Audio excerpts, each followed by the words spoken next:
For the honourable member Chris Hipkins. Well, that's very fortunate, Mr. Speaker. That's what my parents call me as well. Mr. Speaker, if there's one message that comes out of this particular motion, it's that born-to-rule Tory arrogance is back in vogue on the other side of the House. They don't really give a stuff about the democratic process, about ensuring that New Zealanders get a chance to have a say on the legislation that goes through this House. The National Party knows best. The National Party knows best. They're going to push it through, and they don't give a stuff about what New Zealanders have to say or whether they want to have a say in this process. But they don't even want them to make a submission. And they don't actually care about whether members of Parliament have an opportunity to engage with this and actually do the job of parliamentarians properly. Because let's consider what the referral motion actually does. The referral motion more than halves the time for this bill to be reported back to the Parliament. No, we don't like it. It's absolutely true. We don't like it over here. This side of the House actually believe that we have a select committee process and timeframes around the select committee process for a good reason, so that New Zealanders get a chance to have a say on the legislation that affects them. And particularly when we've got legislation here that gives the government the power to vary it.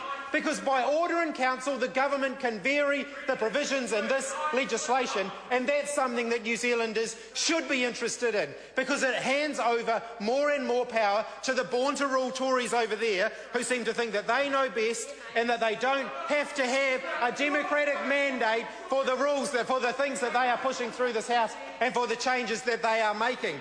So what are they going to do? So they're halving the report back time frame in this House. They are allowing the select committee to meet even when Parliament's sitting. So members of Parliament who might be participating in other debates can't do their jobs properly. They're getting very lively over the other side of the House because they don't like it. They don't like being hauled up for the fact that they're so arrogant. I'm sorry. I'm not a waiter, so please don't shout at me. I'm not a waiter, so just hold your horses. You'll get your chance to have a say in a moment.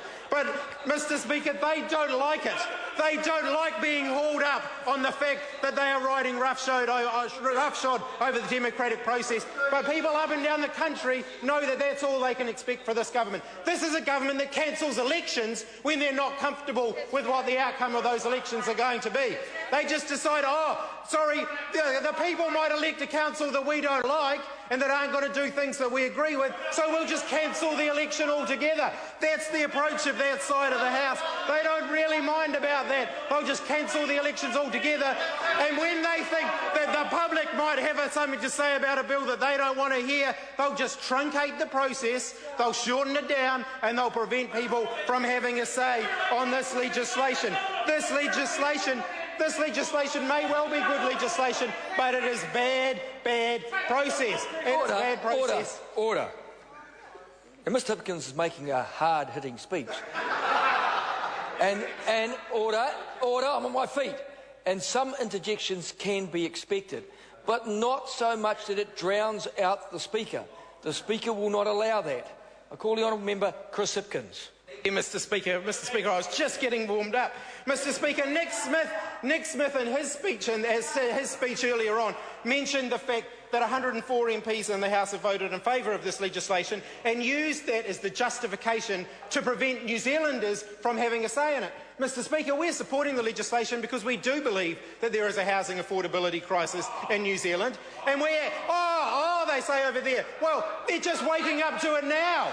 They're just waking up to it now. They've been in government for 5 years, and finally, 5 long years, they've suddenly realised that there is a housing affordability crisis in New Zealand, and maybe it'd be a good idea to do something about it.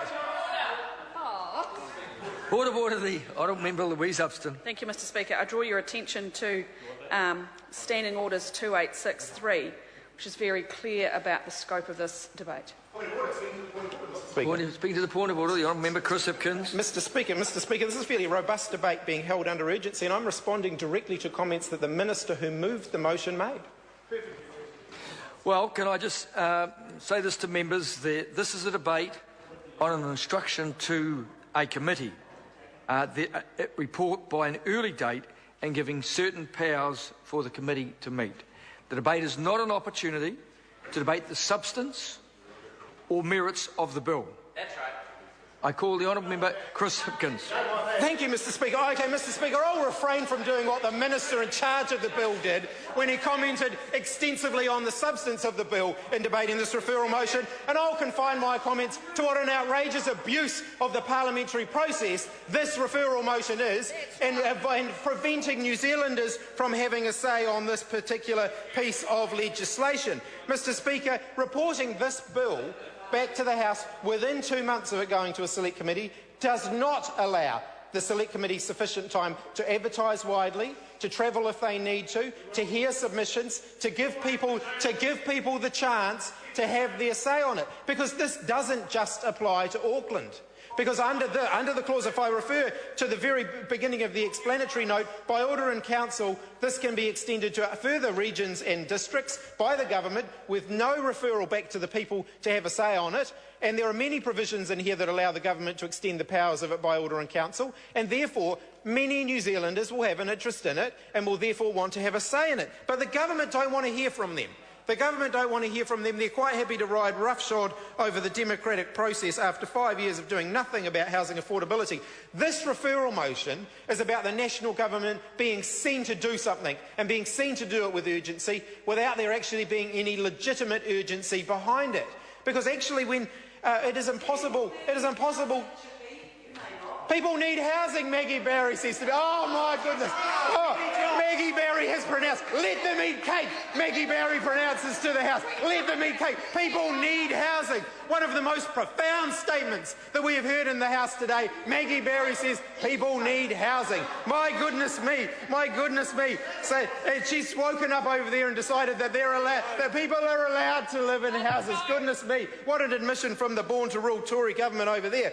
People also have a right to have a say in the laws that affect them and the laws that govern this country. And this referral motion, despite the fact that we support the bill at the current point and we want people to have a chance to have a say in it, but we absolutely object to shortening the process down so that people don't have a chance to adequately consider it. 6 weeks, roughly, is what the committee will get to have. No, it's actually slightly longer than 6 weeks. It'll be a bit longer than that. Because it's flip-flopped around from what we were told earlier on when I wrote 6 weeks down on my piece of paper here. But that time frame does not allow people a chance to have an adequate say. I do want to respond to something else that Nick Smith said during his speech when he talked about the Labour Party's track record on affordable housing. Well, I say to Nick Smith, the Labour Party managed something that this government haven't managed in 5 years, a booming economy and 9 years of surpluses, something that this government haven't managed to achieve. And so to hear Nick Smith lecturing the government on housing affordability in that context is a little bit rich. Mr. Speaker, I want to come back to whether or not the parliamentary process will be sufficient if the committee only has till the 26th of July to consider this piece of legislation. How many parliamentary recess weeks are there in that time? Because recess weeks are when select committees would do a lot of their work on a bill like this. How many recess weeks are there? Because select committees should be meeting during recess weeks. So they're not time off. They're a time for the select committee to actually do its work. How many recess weeks are there during that period of time? What was that? Nothing. Oh, he's gone very silent. Suddenly he's been caught out in making inane interjections. That's not unusual for that member over there. And suddenly when he's challenged on them, he hasn't got anything to say.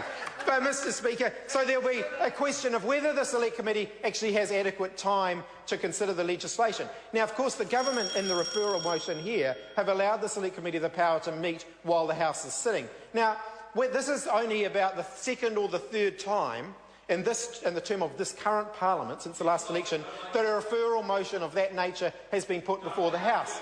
And they haven't needed to do that before, because actually, with cooperation, particularly in legislation that both sides of the House support, there is normally an opportunity for relevant timeframes to be met. But this born-to-rule Tory government don't seem to think that they should, providing they can get a wafer-thin majority on something, they shouldn't actually bother to actually extend the courtesy of allowing members from all sides of the House to participate adequately in the process. They know what's best. They're just going to push through everything. and they're going to do it under urgency. They're going to abuse the parliamentary process under urgency for bills that don't actually have legitimate urgency. There is nothing in this legislation that suggests that it shouldn't be done over a 4-month time frame rather than the 2-month time frame that the government have promoted. Maggie Barry says, let's just get on with it. Let's just get on with it, Maggie Barry says. Let's forget about what anybody says. Forget about what New Zealanders who actually, in a democracy might have a view and might want to have a say. Let's just get on with it. Maggie Barry's pronounced that this is the right thing to do. Therefore, we should just forget about letting anybody else have a say. I'm looking forward to her contribution in this debate on why she thinks that only 2 months is a sufficient period of time to consider this legislation and to allow the public to have a say. It is an abuse of the parliamentary process. There is no justification for ramming this through under urgency and pushing it through the select committee process under the equivalent of a select committee urgency. It's a bad referral motion, and even though we support the bill, we will not support the government preventing New Zealanders from having a say on legislation that affects them. I call the honourable member Brendan Horan. Thank you, Mr. Speaker. Sir,